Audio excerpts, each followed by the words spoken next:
Hello and congratulations on getting access to this video course on Facebook retargeting.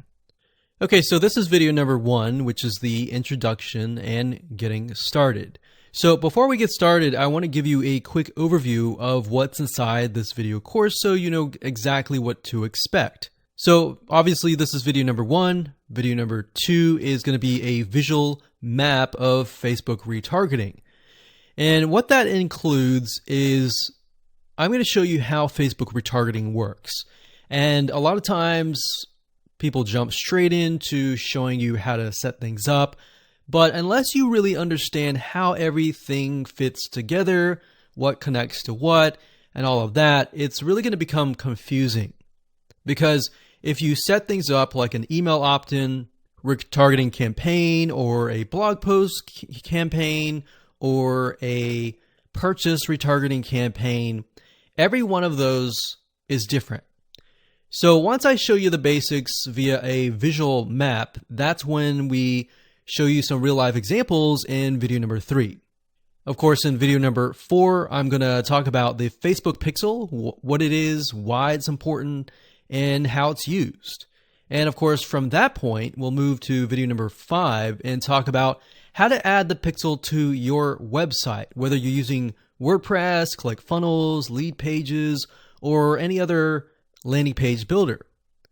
Video number 6 will talk about pixel variables and settings, otherwise known as standard events, such as how do you tell Facebook that somebody has landed on your page, somebody has converted into a lead, somebody has added the product to their shopping cart. Maybe you want to find people who have added things to the cart but have not yet purchased so that you can show an ad to them, remind them that they are interested in that purchase, and perhaps give them some sort of discount as well.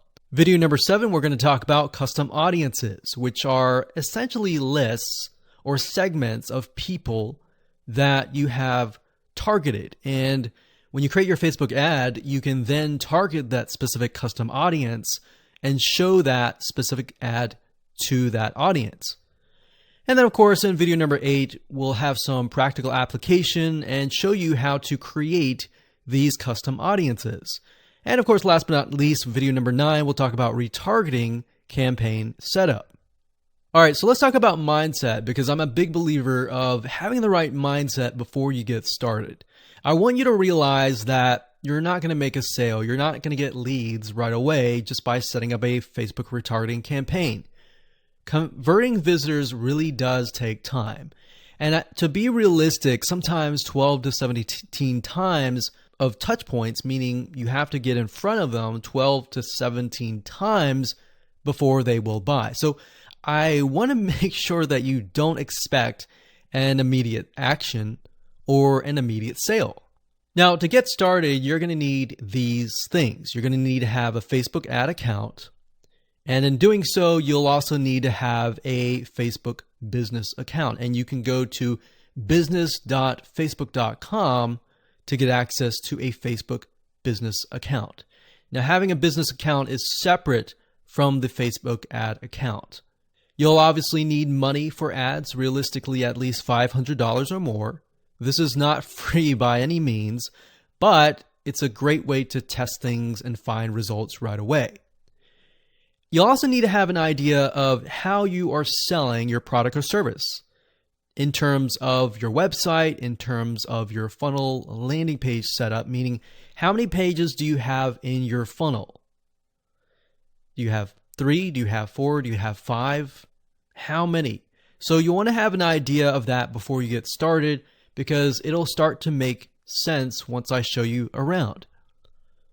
And of course, you'll need to have some sort of mind map or flowchart software. And the reason for that is it will help you be able to map things out, map your own plan of attack out, so that you will be able to successfully implement everything that we're teaching you.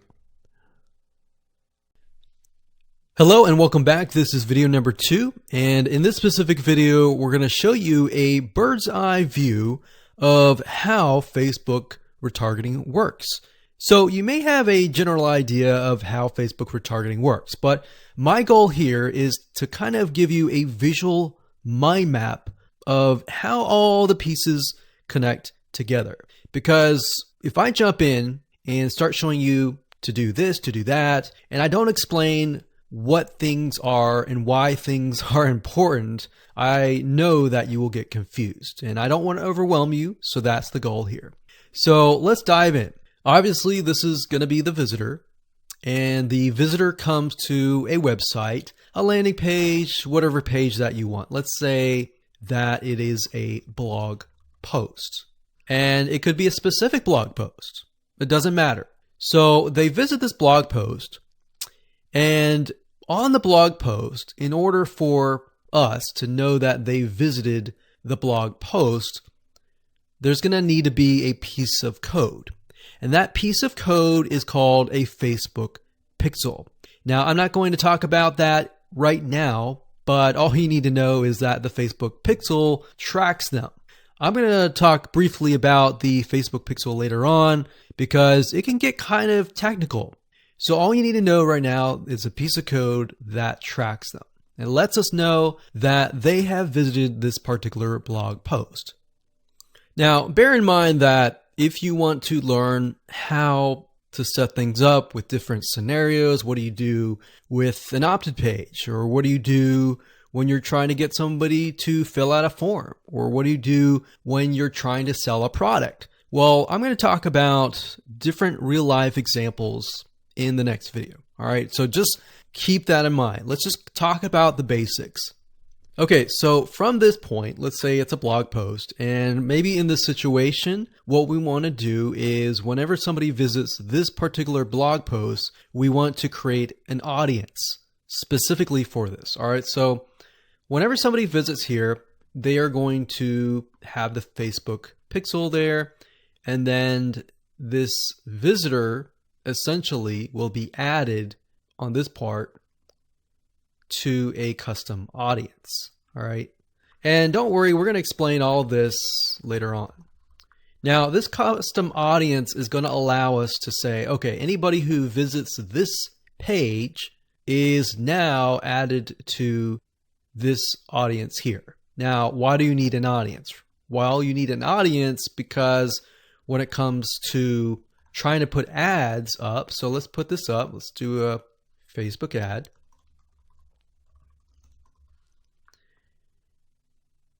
We have to find a way to show this ad to this audience. So obviously from the custom audience here in the Facebook ad here, directionally, we are going to show the Facebook ad to anyone who visited this blog post. So this is a very, very basic Facebook retargeting.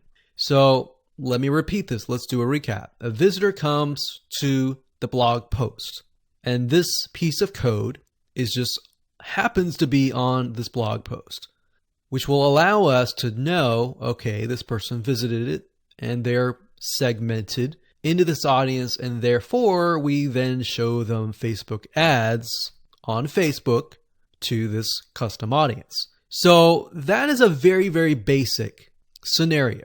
Now, it can get a little bit more tedious if you add more things like email opt-ins or everything else like that. But I just want to start with the basics. We'll talk about more about real life examples in the next video. Now, what you will need to learn is the Facebook pixel, how to use it, how to set up different things like triggers, different ways to work with variables. And the Facebook pixel is just more than a piece of code. It can track when somebody visits a page. It can track when somebody buys a product. It can track when somebody opts in. So in other words, if you want to know if a conversion happened, then you will need the Facebook pixel again. So the Facebook pixel is essentially a piece of code that is on your whole website, and based upon where they land, where they convert, it is all recorded. So we'll talk more about that later on, but let's move on to the next video, and I'm going to give you some real life examples and real life scenarios. We're going to show you different mind maps for different scenarios so that you have an idea of kind of how things work. Welcome back. This is video number 3, and as promised, I am going to give you some real live examples of different scenarios so that whether you're trying to build a list or whether you're trying to sell a product or whether you're trying to just brand yourself, different scenarios call for different setups and different types of campaigns. So we talked about the blog post earlier, and that's fairly simple. But let's say, for example, that you want to build a list. How do you set things up? All right. What if they don't opt into the list? How are you going to retarget them to get them to sign up for the list?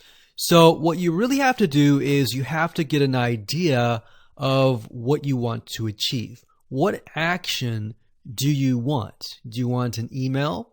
Do you want a sale? Do you just want to brand yourself and expose people to your awesome content? And there are other different scenarios as well. How do you get somebody to fill out a form? So how about we cover those right now? So let's do opt-in list. So let me jot this down so we don't forget. So we're going to cover next. So we covered blog post. We're going to cover email opt-in, a sale, and perhaps a branding. Yeah, we actually, blog post is actually branding. So branding. Now you could go further and show them ads of other related content as well. You could do that. But the goal here is to try to keep things simple. All right. We don't want to get too complex because, believe it or not, Facebook ads can get very, very complex. Funnels can grow and be extensive as possible, but let's keep the things simple. So we got a sale. Let's do perhaps a form. So you have to think, what is the intention or the goal? So the goal with an email opt-in is to get an email address. The goal of a sale is to obviously get someone to spend money. So getting somebody to pay. So get someone to buy. And then with the form, you want somebody to fill out the form. Now you also have to think, okay, what happens when somebody completes the email? What then happens? How do you convert? And how do you track that conversion so you don't show a Facebook ad to somebody who has bought, right? So it's kind of an if, then, else. If this happens, then this happens. If this doesn't happen, then this happens, right? So let me explain. Let's do an email opt-in. All right, somebody comes to a landing page. So we'll call this an email capture page. And then, of course, there's going to be a Facebook pixel on this email captured page. Now, I'm going to remove these because it's going to get a little bit longer. And I'm going to delete this. I'm going to actually copy this back, but we're going to move this over here. So if they fill out the email, what is after that? All right.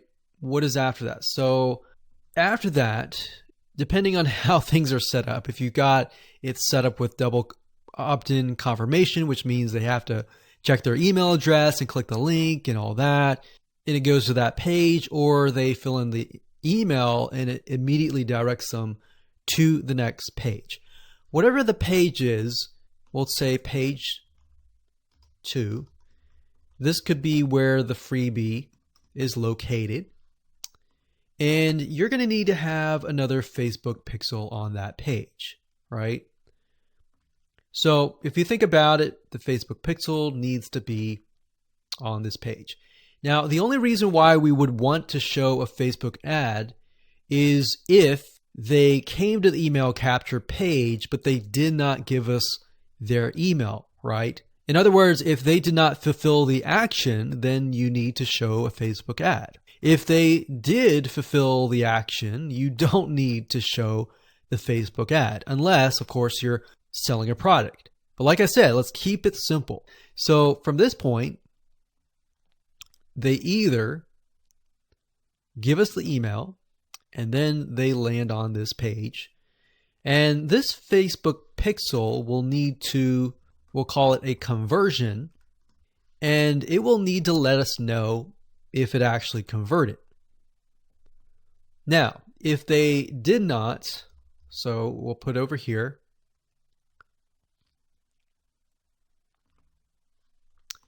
did not give email. So this is if they gave us the email. If they did not give us the email, and that's why I put an arrow here. So these are scenario 1. So we could actually name this. Let's name this scenario 1.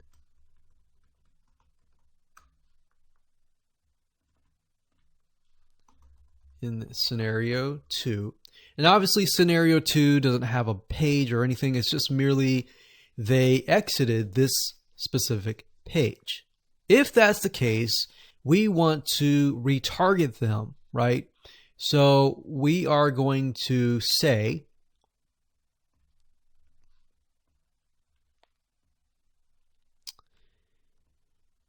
if they did not give us the email, then we're going to put them into a custom audience.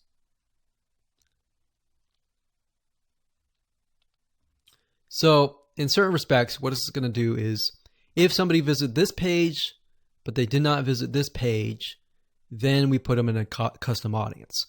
If they visited this page and this page, then we do not retarget them. Now, it's going to be a little bit more easier to understand when I visually show it to you. But I just want to give you a bird's eye view here. So at this point,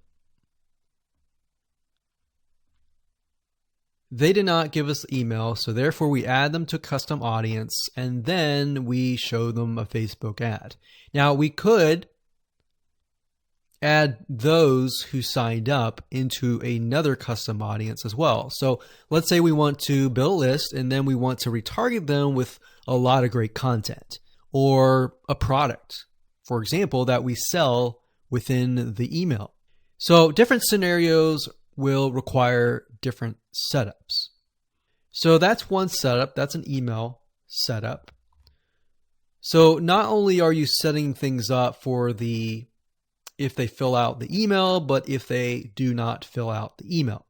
So the next thing we have is a sale. So you'll notice that it's actually very similar. If a visitor comes to a page, and this page can be the sales page, and of course we pixel them, and then they either buy or, so scenario, they buy, and that is a Facebook pixel conversion, or they do not buy, and then we add them to a custom audience and we show them a Facebook ad for the goal of trying to get them to buy. Maybe they're not ready to buy, right? So you could show a Facebook ad of free content that is related to the sales page. Because most likely if they visited the sales page, they're interested, they're just not sure, right? You could show them a Facebook ad to a coupon. So there are many different ways of doing this. So now you can kind of get an idea. It's very, very similar from the email to the sale. Any type of conversion, it's very, very similar. So now we have a form. So let's see here. We got sales page here. And let's do a form. So they come to the form, and our goal is to get them to fill out the form. So we got a Facebook pixel here as well. Of course, scenario 1, they fill out form, and then we have a Facebook pixel, and we're able to track that they did fill out the form. And scenario 2, they did not fill out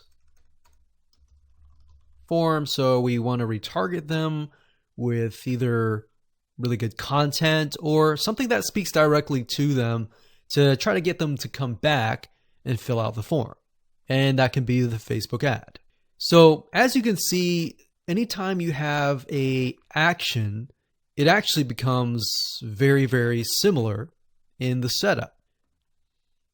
So now that you have a better idea of the different real life scenarios and examples, let's move on to the next video and talk about the Facebook Pixel, what it is, why it's important, and where to get it. Hello and welcome back. This particular video is video number 4, and we're going to focus on the Facebook Pixel. So we briefly talked about that earlier, but before we dive in, I want to say that you will need to have a Facebook business account. So to do that, you'll need to go to business.facebook.com. That's business.facebook.com. You'll need to create an account so that Facebook knows that you have access to certain ad accounts. So with a business Facebook account, you are able to not only access your own account, but you'll also be able to access anyone else who gives you permissions to do so. Now, as far as the Pixel goes, once you have created an account, what you'll need to do is up at the top, you'll see this Events Manager, and you'll see this / icon. You'll click on that, and then you'll click on the All Tools down here, and then you'll click on Pixels right here. Now, bear in mind that Facebook oftentimes will change around their user interface. So if it doesn't look exactly like this, then look around and you'll likely find the pixels. Now, like I said, Facebook changes their user interface a lot, sometimes every month, sometimes very frequently. So just keep that in mind. So what you need to do is simply go to Pixels right here, and then you'll land on this specific page. Now, as I briefly mentioned earlier, a Facebook Pixel is merely a piece of code that you put on your website. And we'll talk more about how to add that to your website, what are best practices, and all of that. But basically all you need to know is the Facebook Pixel is a very powerful piece of code that allows Facebook not only to see who visits your website, who converts into a sale, who converts into an email opt-in lead, who perhaps fills out a form, and more.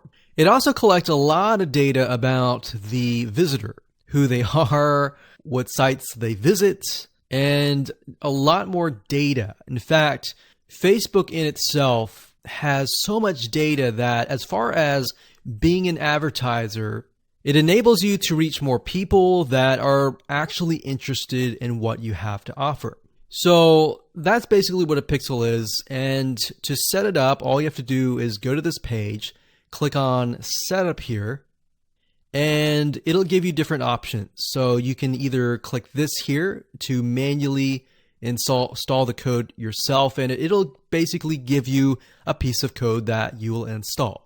Or, as you can see here, it says Facebook Pixel currently integrates with these platforms here. So you can click that and it'll allow you to add it to these locations here. And if you are not a web developer and you have a web developer and you prefer to send that information to them, then you can click email instructions to the developer. Now, we're going to talk more about this in the next video on how to get the code, how to add that code to your website. If you're using a WordPress website, what kind of WordPress plugins should you use? And we'll talk more about that in the next video. Hello and welcome back. This is video number 5, and we're going to talk about how to add the pixel code to your website. Now, it's really going to depend on what kind of landing page creator you use, what kind of website platform that you use. So for example, WordPress is going to be a little bit different. I'm going to show you a WordPress plugin that you can use.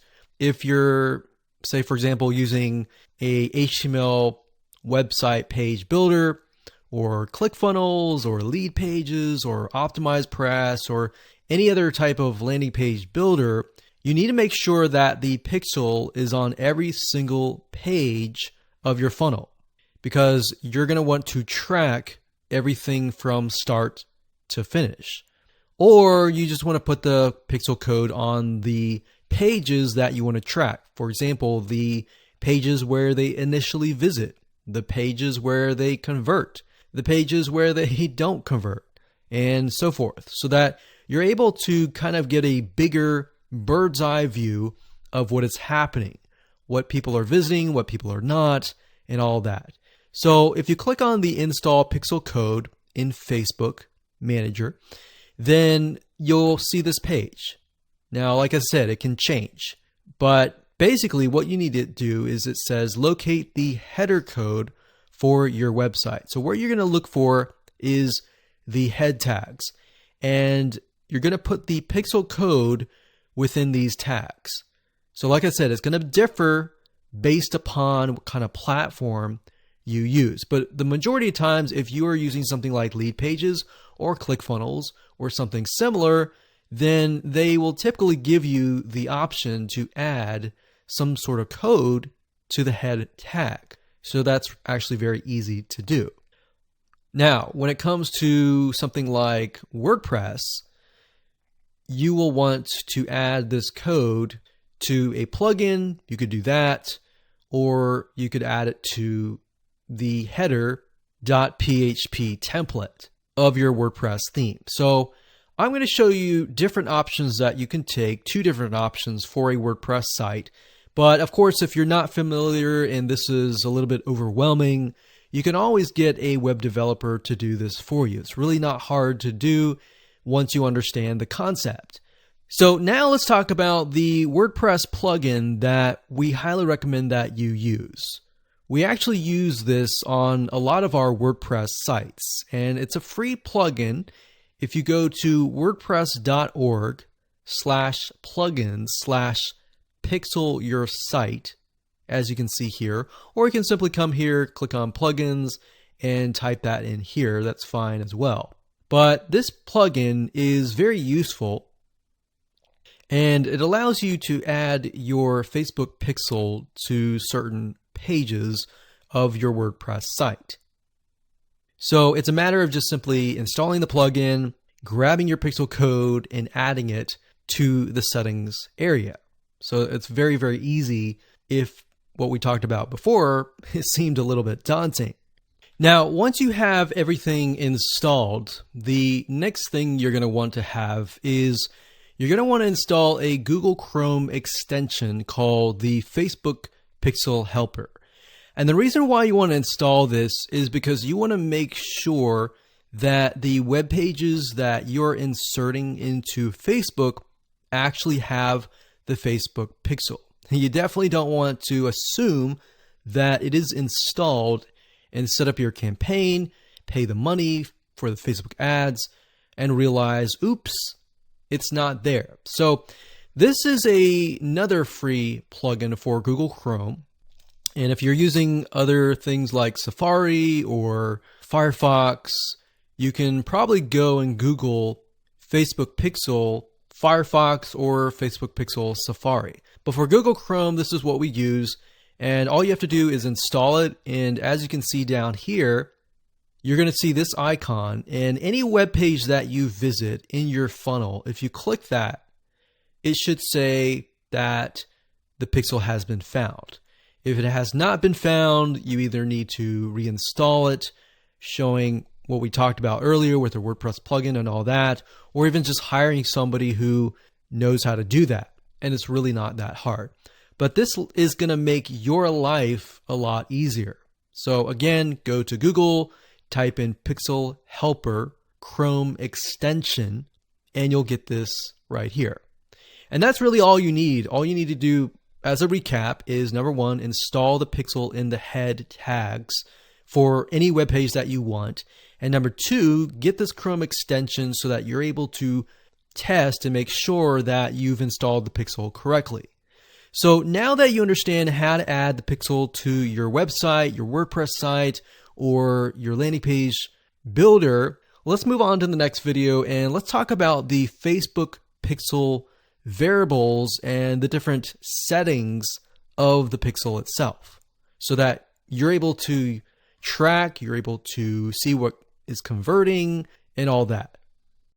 Hello and welcome back. This is video number 6 and we're going to dive into the Facebook pixel and talk about the different variables and settings, which according to Facebook is also known as standard events. Basically all that means is that you're going to have a different code or different keyword for different scenarios. So we're taking a look right now at a standard Facebook pixel.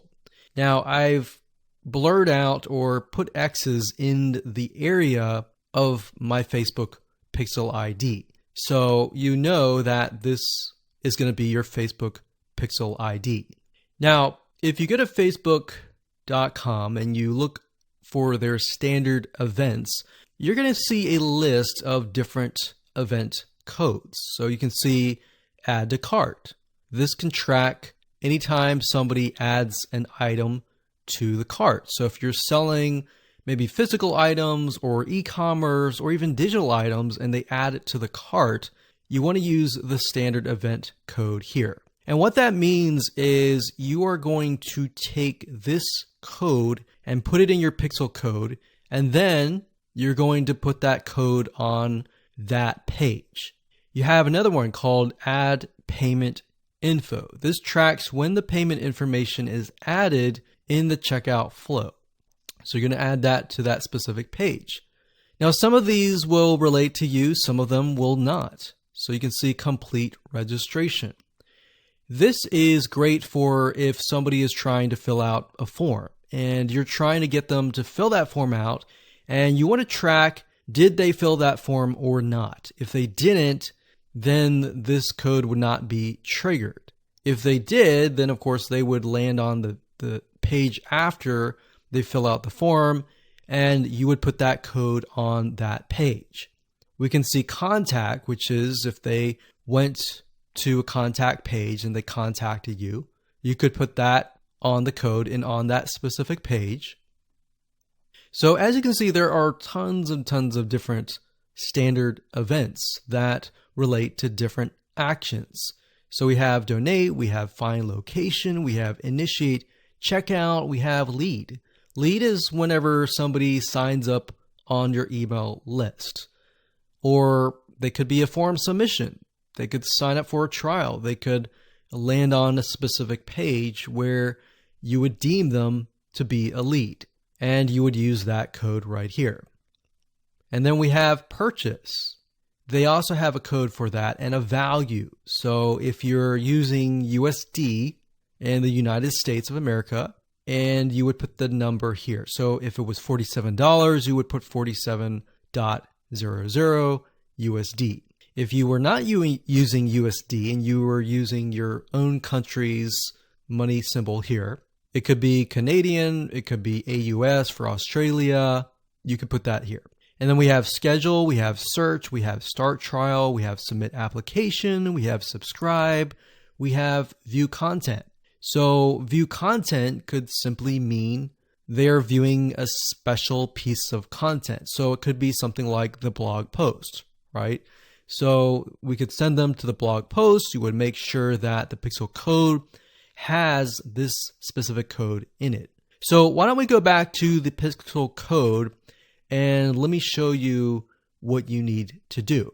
So let's say, for example, view content. So you're going to highlight this, click copy, and then you're going to go back to the pixel code here. And the only item that you want to change is this item here. So where it says FBQ, parentheses, track, comma, page view, we're going to remove that and then we're going to put that here. So in this case, it's view content and page view is going to be removed. So what we're going to do now is we're going to take this code and put it on the special piece of content page where we want to track it. Now, if it's a lead, we simply remove this and type lead. Now, when you run your Facebook ad campaign, what's going to happen is in the campaign, you'll see these keywords. So you can also put your own keyword as well. And it's going to tell you the keywords, how many people visited it, and all that. And you yourself will know, okay, so this many people out of 100 people came, 10 people, 10% became a lead. So you'll see leads 10. And that will give you an idea of what is actually converting. So let's do something else. Let's go back up here and let's do purchase. So we're going to copy this. We're going to go back here. And instead of a lead, we're going to copy and paste this here. This is track purchase value. Let's say it's $47, and that's all you need to do. And you're going to need to take this piece of code and put it on the page that they see after they purchase. So whatever page that they are sent to or redirected to immediately, you need to put that piece of code on that page. Now, let's say, for example, that we have a funnel. And the funnel is an opt-in page. So in that case, the opt-in page is going to have a pixel code, and the track will be something like this.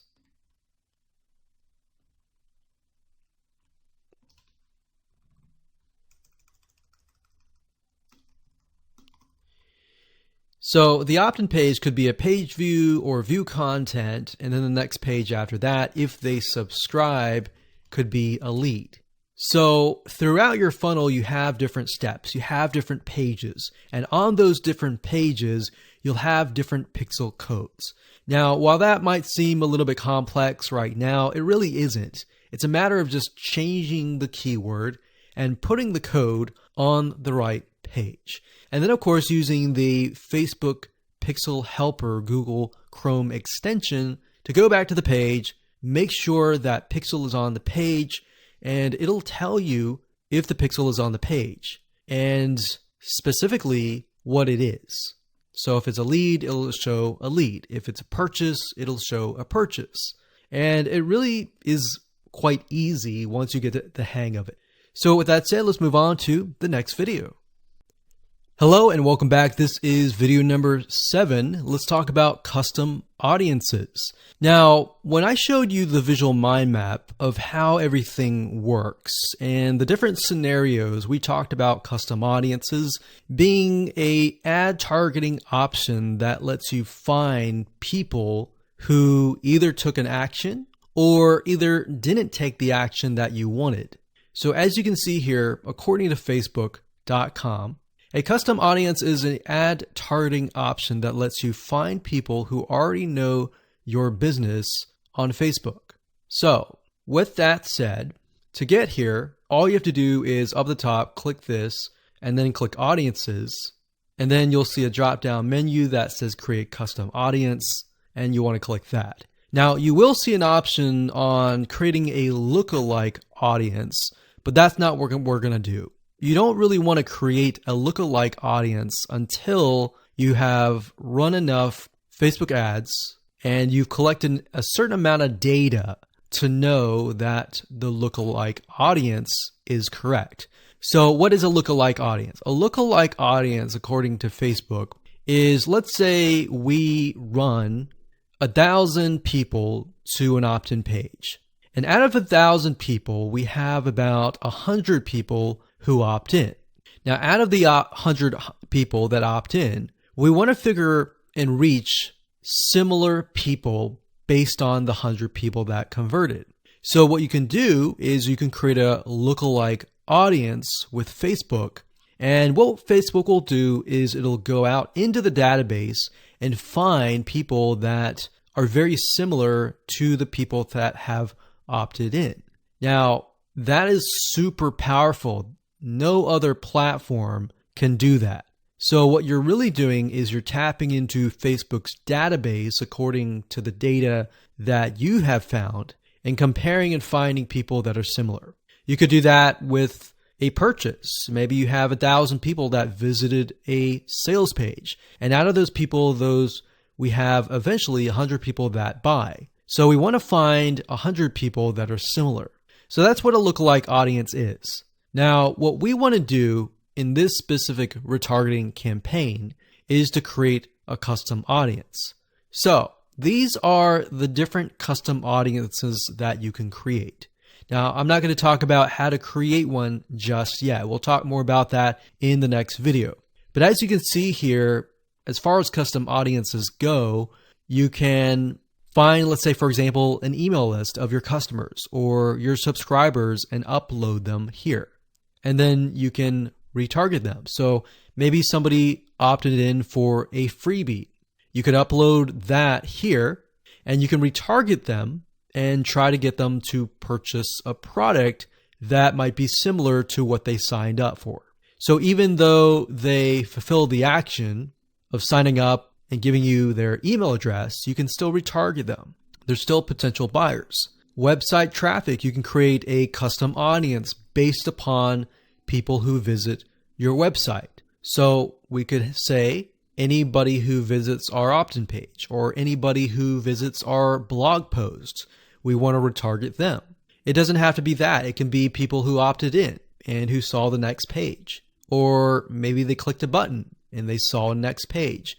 It doesn't matter what page it is. You can do any page that you want. As long as the Facebook pixel is on it, you can track it. You can create a custom audience.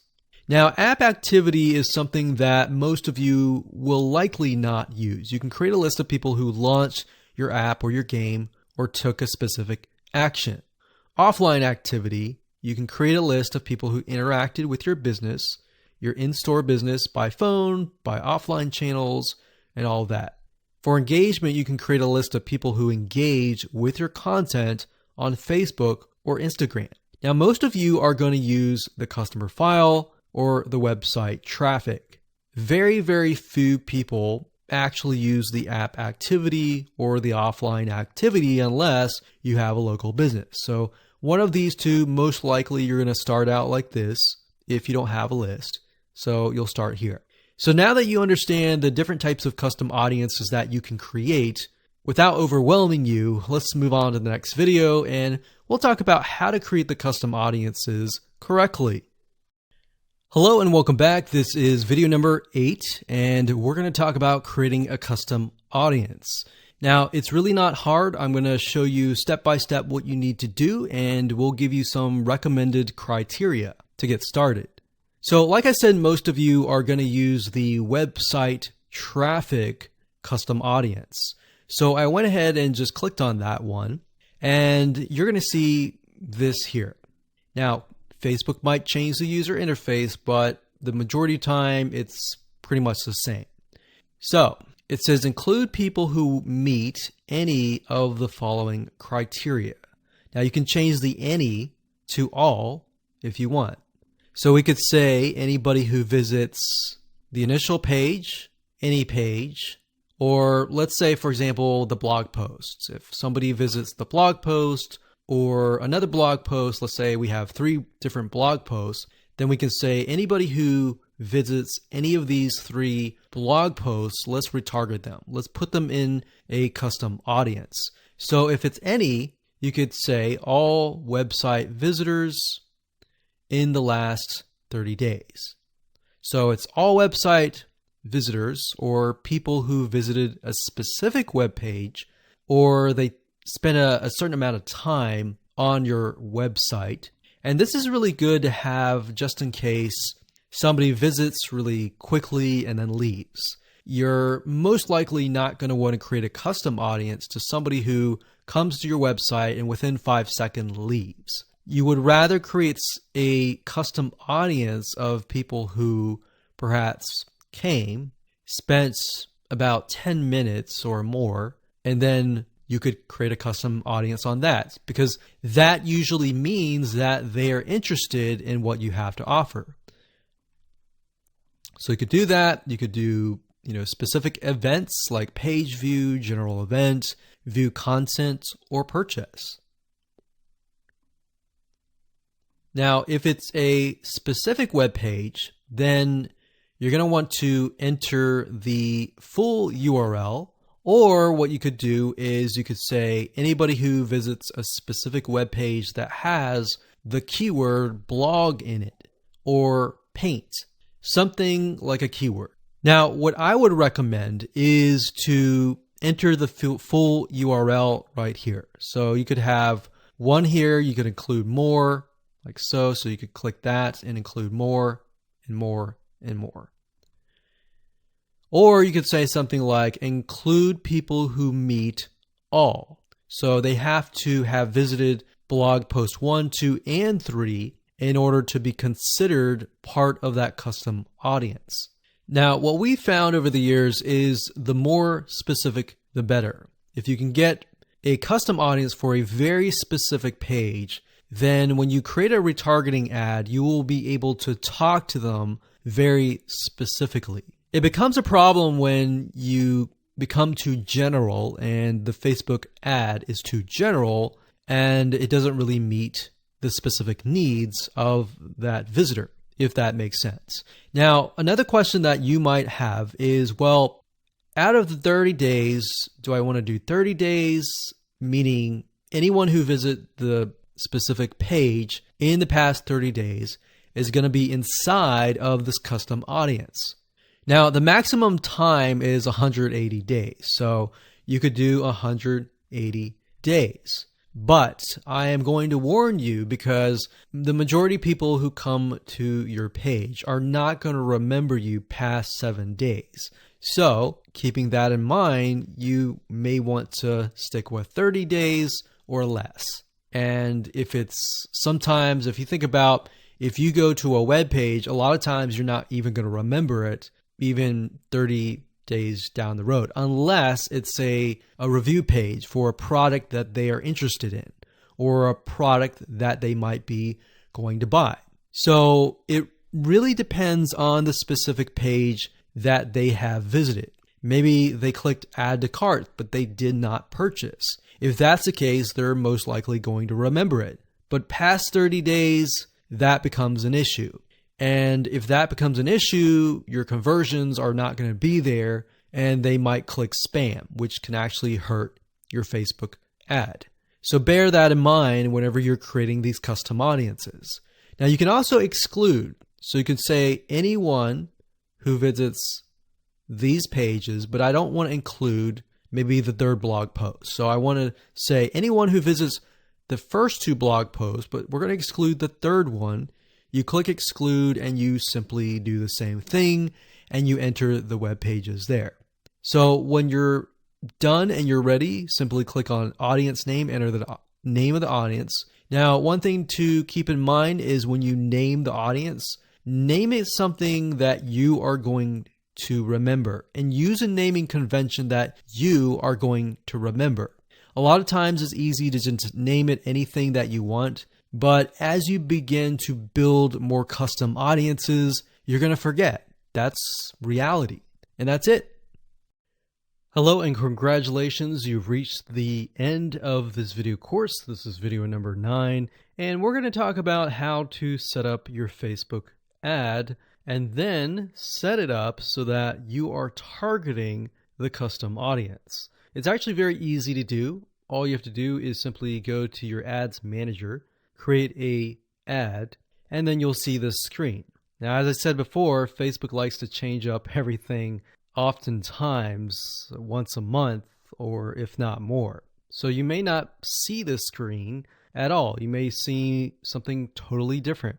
But as of now, it says, how do you want to create your ad campaigns? You can create complete campaigns with all the details now, or you can simply set up your campaign structure and fill in the details of your ad sets and ads later. So in this case, we're going to do this. And then, of course, you have the campaign, you have the ad set, and then, of course, you have the ad. So it's top down. So you have the campaign, which is the overarching, essentially covering everything. And then you have the ad set, which you can use to focus on the audience, the placements, and the budget and schedule And then of course you have the ad. So as you can see here, the custom audience will be chosen under the ad set level. So at this point in time, you're going to want to choose an objective. Either you're trying to brand yourself and you're simply going to drive people to a blog post and that's it, or you can use traffic, engagement, app installs, video views, which is great for videos, conversions, catalog sales, or store visits. Now, like I said earlier, most of your objectives are going to be traffic. So we're going to go ahead and click this here. And then of course we're going to name the campaign.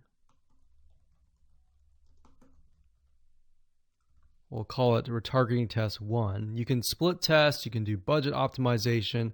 We're not going to do any of that. We're going to keep it simple.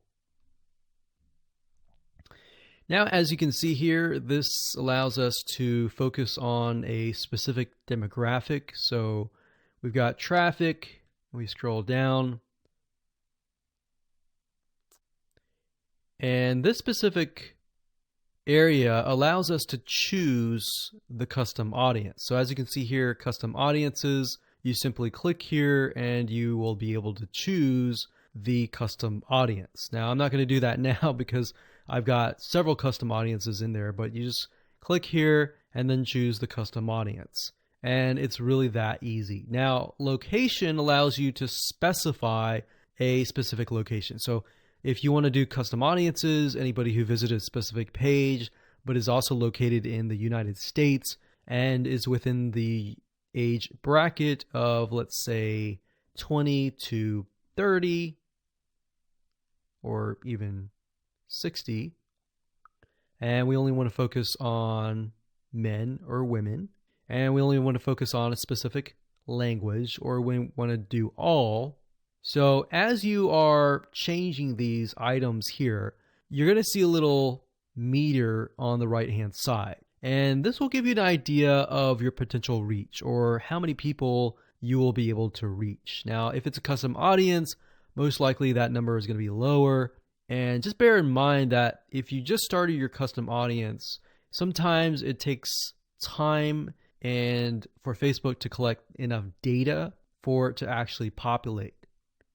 So sometimes you may not even see it say potential reach 1,000 yet because it's still populating and you're still gathering enough data.